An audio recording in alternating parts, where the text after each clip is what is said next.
नमस्ते, मैं मिस्टर पकड़िया आपका स्वागत करता हूँ हमारे यूट्यूब चैनल मधुसूदन टॉक्स में।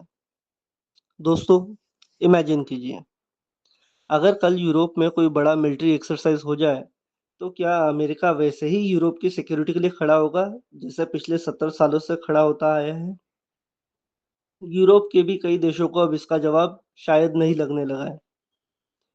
और इसी वजह से एक ऐसा जियोपॉलिटिकल डेवलपमेंट हुआ है, जो आने वाले दशकों में वर्ल्ड की जियोपॉलिटिक्स बदल सकता है।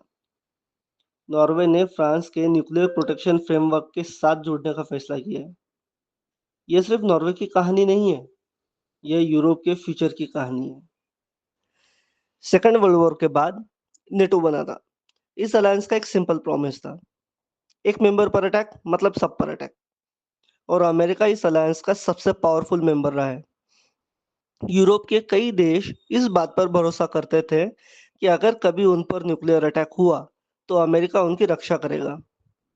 लेकिन पिछले कई सालों में सिचुएशन बदली है। वॉशिंगटन का फोकस यूरोप से हटकर इंडो पैसिफिक और चाइना पर ज्यादा शिफ्ट हो रहा है। साथ ही अमेरिका के अंदर भी यह डिबेट बढ़ रही है कि यूरोप की सिक्योरिटी का पूरा बोझ अमेरिका क्यों उठाए। इसी अनसर्टेनिटी ने यूरोप कैपिटल्स में चिंता बढ़ा दी है। यहाँ पर फ्रांस ने एक बोल्ड ऑफर दिया। फ्रांस यूरोप की एक न्यूक्लियर पावर है, जिसके पास अपना इंडिपेंडेंट न्यूक्लियर आर्सेनल है। फ्रेंच लीडरशिप का कहना है कि अगर यूरोप को सिक्योरिटी गारंटी चाहिए, तो फ्रांस इसकी जिम्मेदारी लेने के लिए तैयार है। इसका मतलब यह नहीं है कि फ्रांस अपने न्यूक्लियर वेपन्स दूसरे देशों को यूज करने दे रहा है। इसका मतलब यह है कि फ्रांस अपने स्ट्रैटेजिक डिटरेंस को यूरोपियन पार्टनर के साथ शेयर करने के लिए तैयार है। और नॉर्वे जैसे देश इस प्रपोजल को सीरियसली देख रहे हैं। अब सवाल आता है, नॉर्वे ही क्यों? जवाब है ज्योग्राफी। नॉर्वे की रशिया के साथ डायरेक्ट बॉर्डर लगती है। आर्टिक रीजन में दोनों देशों के इंटरेस्ट भी टकराते हैं। यूक्रेन वॉर के बाद यूरोप के नॉर्दर्न कंट्रीज सिक्योरिटीज को लेकर पहले से ज्यादा अलर्ट हो चुके हैं। नॉर्वे इकोनॉमिकली बहुत स्ट्रांग है, लेकिन पॉपुलेशन रिलेटिवली छोटी है और मिलिट्री साइज भी लिमिटेड है। इसीलिए ओस्लो हमेशा से स्ट्रांग सिक्योरिटी पार्टनरशिप पर डिपेंड करता है। और जब सिक्योरिटी इन्वायरमेंट अनसर्टन लगे, तो नए ऑप्शंस नेचुरली अट्रैक्टिव बन जाते हैं। अब एक और इम्पोर्टेंट क्वेश्चन, फ्रांस आखिर ये सब कर क्यों रहा है?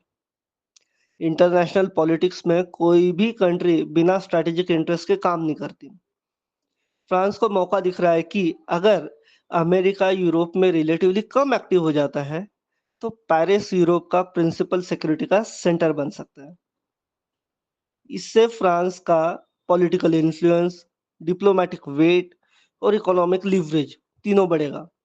सिंपल वर्ड्स में, सिक्योरिटी प्रोवाइड करोगे तो लीडरशिप मिलेगी, और फ्रांस इसी डायरेक्शन में आगे बढ़ता हुआ नजर आ रहा है। सबसे इंटरेस्टिंग एंगल इंडिया का है। इंडिया और फ्रांस के रिलेशंस पिछले कुछ सालों में काफी स्ट्रांग हुए हैं। राफेल जेट से लेकर स्पेस कॉपरेशन, डिफेंस पार्टनरशिप तक दोनों देश स्ट्रैटेजिक पार्टनर बन चुके हैं। अगर फ्रांस यूरोप में और पावरफुल रोल लेता है, तो इंडिया के लिए भी अपॉर्चुनिटीज बढ़ सकते हैं। ट्रेड, डिफेंस, टेक्नोलॉजी और डिप्लोमेटिक कोऑर्डिनेशन के लिए नए डोर्स खुल सकते हैं। और इसीलिए न्यू दिल्ली बहुत क्लोजली देख रहा है कि यूरोप का पावर बैलेंस किस डायरेक्शन में मूव होता है। तो दोस्तों, नॉर्वे का फ्रांस के साथ आना यह सिर्फ एक डिफेंस एग्रीमेंट नहीं है, यह एक सिग्नल है। सिग्नल इस बात का कि यूरोप अपने फ्यूचर सिक्योरिटी मॉडल को दोबारा रीडिफाइन कर रहा है। क्या यह नेटो के रोल को कम करेगा? क्या फ्रांस यूरोप का नया स्ट्रैटेजिक लीडर बनेगा? और क्या अमेरिका का फोकस परमानेंटली इंडो पैसिफिक की तरफ शिफ्ट हो रहा है? आने वाले साल इन सारे सवालों के जवाब देंगे। आपका क्या मानना है? क्या यूरोप को अमेरिका के बिना अपनी सिक्योरिटी मैनेज करनी चाहिए? कमेंट करके जरूर बताएं। Thank you.